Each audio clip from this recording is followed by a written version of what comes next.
Hello everybody, it's Kobe Pope, owner and creator of Wolf Self-Care Products. Happy Mag Facts Monday.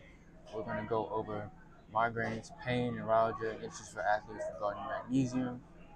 And first off, it's starting talking about the three things we need to know about magnesium and migraines. Magnesium prevents platelet aggregation and thickened blood and tiny blood clots that can cause blood vessel spasms and the pain of a migraine. Number two, magnesium relaxes the head and neck muscle tension that makes migraine worse. Number three, magnesium and vitamins B, B2, B6, and folate are important nutrients that treat and prevent migraine headaches. Alright, fast forward.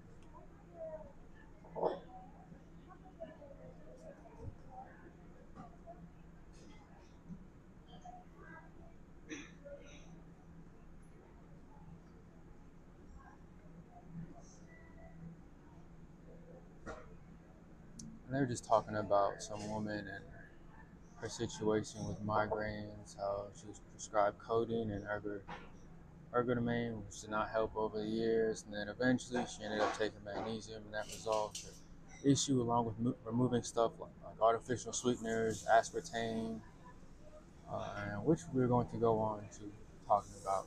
So aspartame is an excitotoxin used in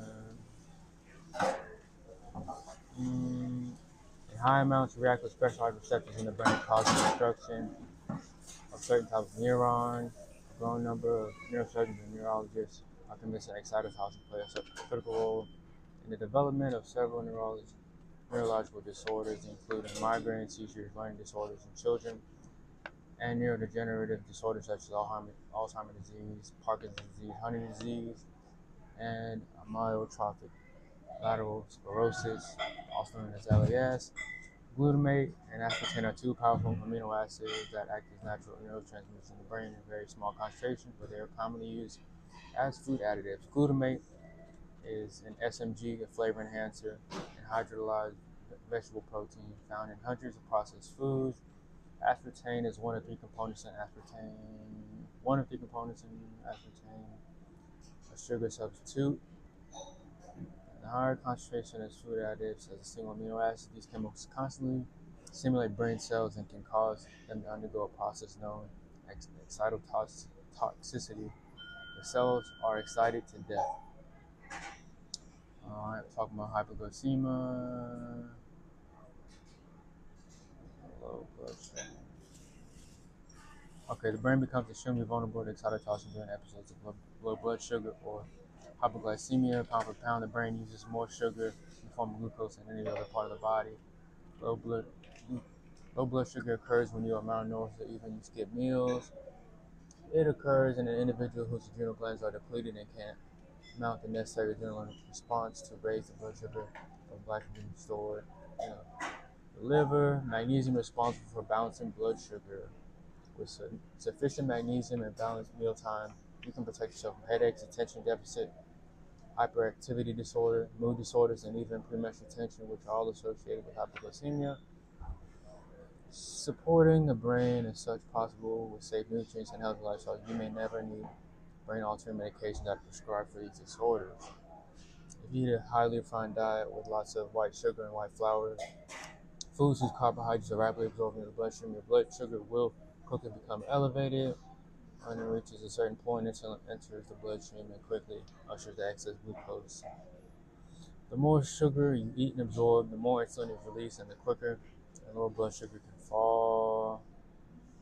If you eat a confection containing food dyes or an aspartame containing diet drink to pick you up, to comfort you, you are exposed to other environmental toxins. Your glucose-deprived, magnesium-deficient brain will be more vulnerable to the effects of excitotoxins. Many diseases of the nervous system are associated with excitotoxic buildup in the brain, including migraine, seizures, strokes, and brain injury. If you have magnesium deficiency and are regularly use aspartame, the toxicity is magnified and can result in headaches and migraines. Magnesium helps prevent the chain of events that cause cell death due to low blood sugar and exposure to other toxic. Besides excitotoxins, magnesium is one of the most important neuroprotectants. It helps defend our cells against potential environmental neurotoxins such as pesticides, herbicides, food additives, solvents, and cleaning products. Migraine mechanisms. Okay, my storage is full. Alright, so we've got a bunch of bullets here talking about migraines and women and magnesium. In women who have not reached menopause, estrogen rises for the period, causing a shift of blood, magnesium into brain, into bone and muscle. As a result, magnesium levels in the brain are lowered. When magnesium is low, it is unstable. It is unstable to do its job to counteract the clotting action of calcium on the blood. Tiny blood clots are said to clog up brain blood vessels, leading to migraine. Several substances that help create blood clots are increased when magnesium is too low. Similarly, magnesium inhibits excess platelet aggregation, preventing the formation of tiny blood clots that can block blood vessels and cause pain. Low brain magnesium promotes neurotransmitter hyperactivity and nerve excitation that can give headaches. Several conditions that trigger migraines are also associated with magnesium deficiency, including pregnancy, alcohol intake, diuretic drug stress, and menstruation. Magnesium relaxes blood vessels and allows them to dilate, reducing spasms and constrictions that can cause migraines. Magnesium regulates,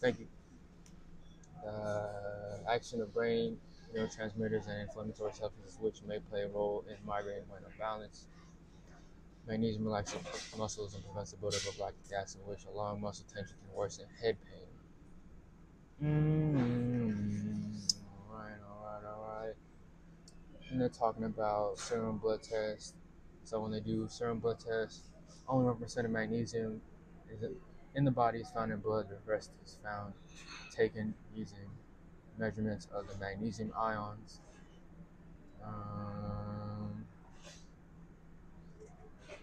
High dose oral magnesium appears to be effective in migraine treatment and prevention.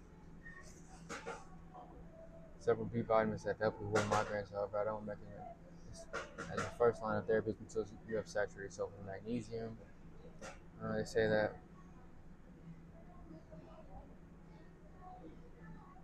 vitamins B2 influences mitochondrial dysfunction and prevents migraines. Okay. And then just a reminder that magnesium is a necessary cofactor in 6 to 8 steps of the Krebs cycle. Okay, now let's talk about the heart containing the highest amount of magnesium in the body. So the more magnesium deficient you are, the more your heart will suffer. Any painkiller, any medication at all will deplete the body's magnesium storage because magnesium plays a role in breaking down all medications that are delivered through the bloodstream. Alright. 3 things you need to know about magnesium and muscle pain. Magnesium helps muscles and nerves relax. Magnesium eliminates spasms. Magnesium relaxes the smooth muscles in blood vessels. In the finger, the tree. Raynaud's syndrome relaxes artery walls, which lowers low blood pressure and relaxes fallopian tubes, which enhances fertility. Muscle twitches are a sure sign of magnesium deficiency. Talking about low back pain. Researchers found that in a 6-month period, a rotating schedule of 2 weeks of IV magnesium followed by 4 weeks of oral magnesium, it reduced the pain and intensity and improved lumbar spine mobility in this group of patients that were interactable with low back pain and associated nerve involvement. I'm talking about Raynaud's syndrome. Okay. Tourette's. Okay, help with Tourette's. Neuralgia, neuritis. So, okay.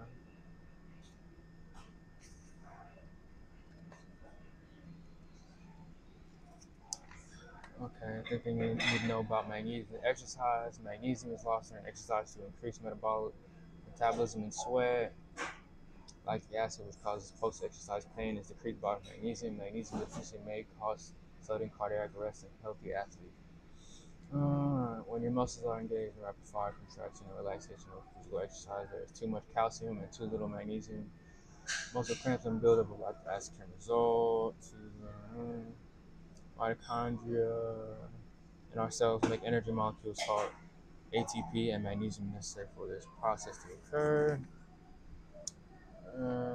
Most human studies also confirm that both brief and extended exercise deplete magnesium. Alcohol is diuretic, and it also depletes magnesium. Alcohol also stimulates yeast overgrowth, which can also interfere with magnesium levels. Okay. All right. Talking about a journal study, magnesium works so well for athletes because it directly affects muscle function, includes oxygen uptake and energy production and electrolyte balance. Mm. Magnesium deficiency impairs exercise performance and exacerbates the oxidative stress that comes with strenuous exercise. Researchers comment that strenuous exercise causes sweat and urinary loss of magnesium, that may increase magnesium requirements by 10 to 20%. Too much calcium. Okay, so magnesium interaction with calcium to keep calcium from causing excess muscle contraction. Too much calcium causes tension and tightness in all the muscles of the body. And when you have a balanced amount of magnesium, this tension relaxes within weeks, days, even hours, depending on the underlying level of magnesium deficiency in your body. Magnesium allows the body to burn fuel and create energy and efficient during exercise. That does not lead to lactic acid production and buildup. For some individuals with exercise excessively or suffer chronic fatigue syndrome, painful amounts of lactic acid buildup in their muscles, making exercise an unpleasant exercise. Exercise itself places stress on your body, to which your adrenal glands respond by pumping out adrenaline. Okay. That is all I'm going to cover for the topic. Thanks for watching. Happy Magnetics Monday. You know the shop of the best supplements, www.wlfclfcre.com. Thanks for watching. Happy Magnetics Monday. Peace.